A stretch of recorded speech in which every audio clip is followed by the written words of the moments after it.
AI, artificial intelligence, आजकल हर जगह बस इसी की बात हो रही है ना। और क्यों ना हो, ये टेक्नोलॉजी तो पूरी दुनिया को बदलने वाली है। लेकिन इस कहानी में एक बहुत बड़ा ट्विस्ट है। एक तरफ तो है बेहिसाब मौके, लेकिन दूसरी तरफ है एक ऐसी खाई जो अमीर और गरीब देशों के बीच और भी गहरी होती जा रही है। तो चलिए शुरुआत करते हैं सिर्फ एक नंबर से, 15.7 ट्रिलियन डॉलर्स। जी हाँ, एक अंदाजा है कि 2030 तक एआई दुनिया की इकोनॉमी में इतनी वैल्यू ऐड कर देगा। अब ये रकम कितनी बड़ी है, इसका अंदाजा ऐसे लगाइए कि दुनिया के कई बड़े बड़े देशों की पूरी जीडीपी भी इसके सामने कुछ नहीं। पर असली कहानी तो अब शुरू होती है। इस 15.7 ट्रिलियन डॉलर की जबरदस्त कमाई का पता है? 84% हिस्सा कहाँ जाएगा? सिर्फ 3 जगहों पर, नॉर्थ अमेरिका, चीन और यूरोप। मतलब बाकी पूरी दुनिया को मिलेगा सिर्फ बचा हुआ 16%। सोचकर देखिए, यही है वो खतरनाक असंतुलन, वो खाई जिसकी हम शुरुआत से बात कर रहे हैं। और इसी को नाम दिया गया है द ग्रेट एआई डिवाइड। और एक बात साफ है, ये लड़ाई सिर्फ पैसों की नहीं है। नहीं, ये लड़ाई है ग्लोबल पावर की। दुनिया पर कौन राज करेगा इसकी। मतलब सीधा सा है, दुनिया 2 हिस्सों में बंट रही है। एक तरफ वो देश हैं जो एआई बना रहे हैं, उसकी रूल बुक लिख रहे हैं, और दूसरी तरफ हैं बाकी सब जो शायद सिर्फ इसके कंज्यूमर मतलब ग्राहक बनकर रह जाएंगे। सारा कंट्रोल किसी और के हाथ में। और बस इसी वजह से एआई आज की तारीख में एक नए ग्लोबल पावर गेम का सेंटर पॉइंट बन गया है। हर बड़ी ताकत एआई के भविष्य पर अपना कंट्रोल चाहती है। क्यों? क्योंकि आज के ज़माने में असली नेशनल पावर का मतलब ही है एआई पावर। तो इस गेम में अभी देखें तो 3 बड़े खिलाड़ी मैदान में हैं। पहला, अमेरिका। इसके पास है सबसे ज़रूरी चीज़, एआई चिप्स और क्लाउड इंफ्रास्ट्रक्चर। दूसरा, यूरोप।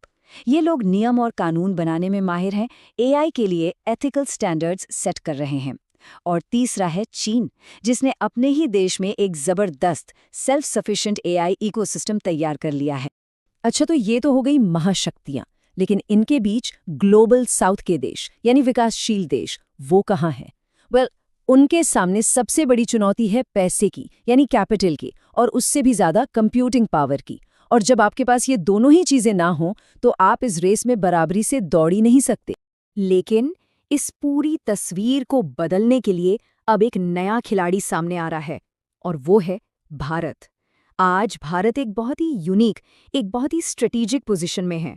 यहाँ से वो ना सिर्फ इस स्टेटस को चैलेंज कर सकता है, बल्कि पूरे के पूरे ग्लोबल साउथ की आवाज़ बनकर उभर सकता है। और देखिए, ये कोई खोखली बात नहीं है। भारत का एक ट्रैक रिकॉर्ड बन रहा है। आप पिछले कुछ साल ही देख लीजिए। 2023 में G20 की अध्यक्षता, फिर 2025 में पेरिस एआई एक्शन समिट में एक अहम रोल। इन सब मौक़ों पर भारत ने डिजिटल दुनिया के नियम तय करने में बड़ी भूमिका निभाई है। और अब 2026 में ब्रिक्स की चेयरमैनशिप के साथ भारत इस लीडरशिप को अगले लेवल पर ले जाने के लिए पूरी तरह तैयार है। और ये जो ग्लोबल एम्बिशंस हैं, इनको पूरा करने के लिए देश के अंदर भी ज़बरदस्त काम हो रहा है। सरकार ने इंडिया एआई मिशन में 10,300 करोड़ रुपए से ज़्यादा का इन्वेस्टमेंट किया है। इसका मतलब क्या है? इसका मतलब है हज़ारों पावरफुल जीपीयूज़, सैकड़ों नए एआई डेटा लैब्स और स्किल्ड एआई प्रोफेशनल्स की संख्या को डबल करने का टारगेट। यानी सिर्फ बातें नहीं हो रही, ज़मीन पर काम भी हो रहा है। तो सवाल उठता है कि आखिर भारत का प्लान है क्या? और यहाँ एक बहुत इंटरेस्टिंग बात है।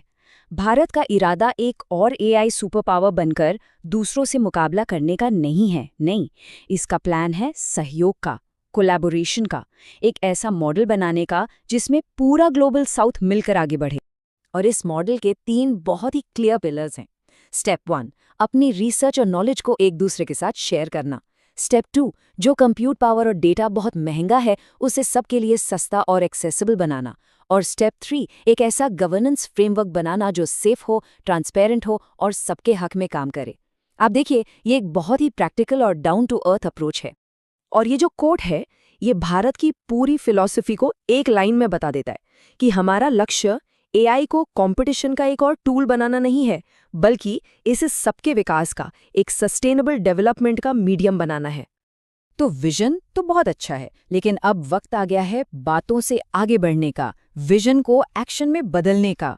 और इसी के लिए साल 2026 एक बहुत बड़ा टर्निंग पॉइंट होने वाला है। ये भारत के लिए और पूरे ग्लोबल साउथ के लिए एक तरह का लिटमस टेस्ट होगा। देखिए, अब तक एआई पर जो भी ग्लोबल डिस्कशंस हुए हैं वो ज़्यादातर सिद्धांतों और घोषणाओं पर ही अटक जाते थे। मतलब अच्छी अच्छी बातें, बड़े बड़े इरादे। लेकिन अब सिर्फ इरादों से काम नहीं चलेगा। इसीलिए तो जो इंडिया एआई इम्पैक्ट समिट होने वाला है उसकी थीम ही रखी गई है विजन टू एक्शन। यानी अब फोकस होगा ठोस पॉलिसी पर, प्रैक्टिकल सॉल्यूशंस पर, ऐसी चीज़ों पर जो असल में ज़मीन पर फर्क ला सके। और इस समिट को गाइड करेंगे 3 बहुत ही पावरफुल प्रिंसिपल्स: लोग, धरती और प्रगति, यानी पीपल, प्लैनेट, प्रोग्रेस। इसका मैसेज बिल्कुल क्लियर है। फोकस सिर्फ इकोनॉमी या पैसा बनाने पर नहीं है। फोकस इस पर है कि हम एआई का इस्तेमाल इंसानों की भलाई, अपने प्लैनेट की हिफाजत और सबकी बराबर तरक्की के लिए कैसे कर सकते हैं। तो आखिर में ये समझना ज़रूरी है कि ये समिट सिर्फ एक और कॉन्फ्रेंस नहीं है। नहीं, ये एक लीडरशिप का इम्तिहान है। सबसे बड़ा सवाल यही है कि क्या मिलकर पैसा लगाने से, मिलकर काम करने से, क्या सच में इस बड़ी सी एआई डिवाइड को पाटा जा सकता है? ये सवाल बहुत बड़ा है और दांव पर भी बहुत कुछ लगा है। और ये पूरी बातचीत हमें एक बहुत बड़े सवाल पर लाकर छोड़ देती है। क्या साल 2026 वाकई वो साल होगा जब ग्लोबल साउथ टेक्नोलॉजी के भविष्य की स्क्रिप्ट किसी और से लेने के बजाय खुद लिखना शुरू करेगा? खैर, जवाब तो वक्त ही बताएगा। लेकिन एक बात तो तय है, एक नई और अहम शुरुआत की नींव रखी जा चुकी है।